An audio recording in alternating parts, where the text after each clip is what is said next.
Hey guys, this is Fanged Pipsqueak Greets, and we're off to my very first review. But before we start, I hope you guys remember the question of the pub quiz question that I asked last time. I asked like what kind of worker clothes that are, for example, sold in Iceland have the same name as a popular chocolate bar, and the answer is Snickers. This is the first time actually I saw an answer like that. I had no idea, but interesting, right?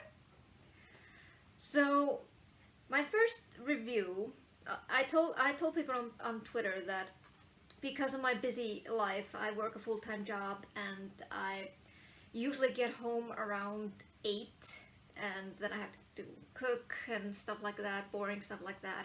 So I barely have time for anything else. Like, I usually try to devote my time writing, but now since, I started this YouTube channel, I kind of need to do, reading. So I decided I was gonna do 2 reviews for the remainder of this month of 2 short books, but I heard both really good things about them. So the first one that I'm going to talk about is Starving Ghosts in Every Thread by Eric LaRocca. And as you can see, it's a short novella, but it's his debut novella, so congratulations on that, Eric. And I must say, you did a fantastic job. This book is good. I really recommend it.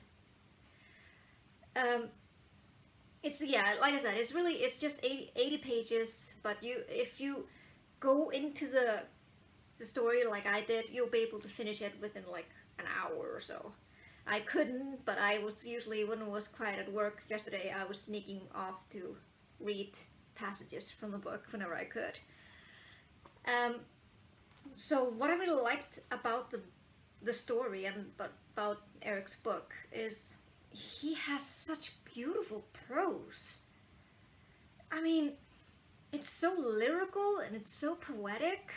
I didn't think I would be able to see anything like that in horror. But mind you, I'm not as sophisticated when it comes to reading horror. I'm still going, treading the waters as we speak regarding that. But I've read some novels that had like this kind of poetic, lyrical prose, but it didn't really bother me like it did with those other books. Like one example of one such book was the fantasy book Caraval by Stephanie Garber, and her prose was really flowery, and most of it didn't make any sense at all.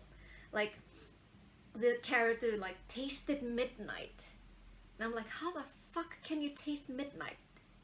Like, how are we supposed to know what that tastes like? But Eric doesn't do it like that. Like his prose, his poetic prose actually serves a purpose, and that is to portray Teddy, I think this is supposed to be Teddy, Teddy's grief and guilt. So I'll just read a little bit of blurb about what the story is about. So Teddy has a secret. She's so consumed with guilt that it compels her body to literally unravel unless she feeds off the emotions of others. Teddy's parasitic condition is usually tempered easily and is invisible to most unless she feeds from them. However, her insatiable hunger has already begun to threaten her safety. Trapped in her tiny Connecticut hometown, thanks to a careless mistake which cost her a prestigious scholarship, Teddy grieves her father's death and cares for her neurotic mother, Mercy, who is convinced scorpion venom is the only remedy for her own peculiar skin ailment linked to her daughter's sadness. Once an aspiring songwriter, Teddy now merely alternates between shifts at the local market and visits to the house of her eccentric neighbor, Mr. Ridley, for fresh scorpions to bring to her mother. It's during one of her routine visits to Mr. Ridley's subterranean grotto of exotic animals that Teddy meets an unusual young girl named Kiara. Immediately enamored with one another, Teddy soon discovers that Kirara is hiding a gruesome secret too.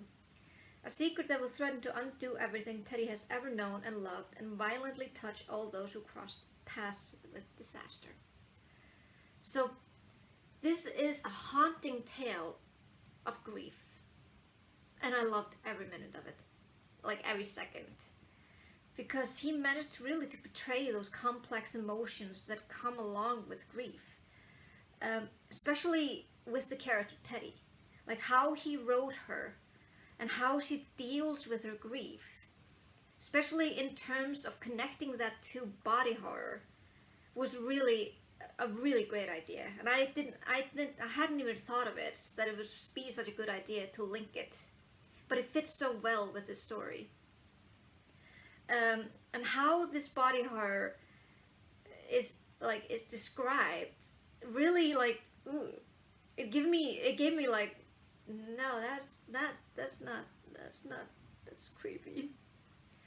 So basically what happens is it literally unravels, like the skin, like the flesh of her body just comes away like in threads whenever she feels like overcome with emotions, like herself, when she feels grief. It will just like go around like little tendrils and float around. And the only way for her to stop it is to consume the emotions of others. And she kind of literally sees all those emotions just drifting around people. So like if he sees guilt, it comes down like in plumes, and she just goes and eats it without ever people seeing it. So I really appreciated that. So it was good, because these complex emotions, I really related to her, because you really don't know how you can process grief. People do it differently, and the way Teddy did it, like not really wanting to connect with anyone and just wanting to be alone, and not really want to talk about what happened after her father's death. Feels like what happened, a similar thing what happened to me when I lost someone dear to me. So well done, Eric. You did a really good job with that. But the body horror is also really executed nicely here. I'm gonna read a passage from Eric's novella, just to give you a little bit of a glimpse of how he writes it. I think I've perhaps done enough to her, but the tendrils murmuring from my half-flayed arm are still not content. More vines of my skin unspool in whispers, as if to reveal an exquisite plant beneath. They soar at her like needle-tipped darts, swaddling every part of her they can with mother-like reverence. I look at the obscenity of my arm, now sleeveless down to the very ivory hooked fang on my bone, and rinsed with wet petals of coppery scented red. It's like, damn, dude, that's good poetry. I want more poetry like that. That will probably make me more interested in poetry. So, yeah, bring on the more poetry, Eric. Definitely like it. So, what I really wish that the book could have been longer, because I was really invested in Teddy as a character. So I really wanted to know more, for example, about what had happened that led to her father's death. Like, was it a spontaneous thing? Or I think he kind of alludes that it might have been like a car accident. But I think if he had explored like some of that, and how her powers, if you would call it powers, manifested through that grief, I think it would have been pretty good. So I think that's the only thing that I can really complain, if I say, or like the only thing that I dislike about this story is how short it is. I really would have wanted it to be longer, really, like, but it's a really good job. So I definitely recommend Starving Ghosts in Every Thread. by Eric LaRocca, and he has definitely proven himself to be a fantastic writer, especially when it comes to poetic horror. So I'm definitely gonna read more stuff from him. I beta read one of his short stories, and that just gave me a little bit of a glimpse of how fantastic he is at writing these kind of prose. So I'm really looking forward to see more from him. So I give this book 4.5 stars out of 5. So if you are interested in getting his book, I will link down below in the comments or in the caption his Amazon link. And I highly recommend you guys check out his book. That and his other collection, Bright's Enchanted Suffering, I think it's called. Sorry, Eric, if it's not correct. But yeah, so this has been my first review. Don't know if it's good enough or not.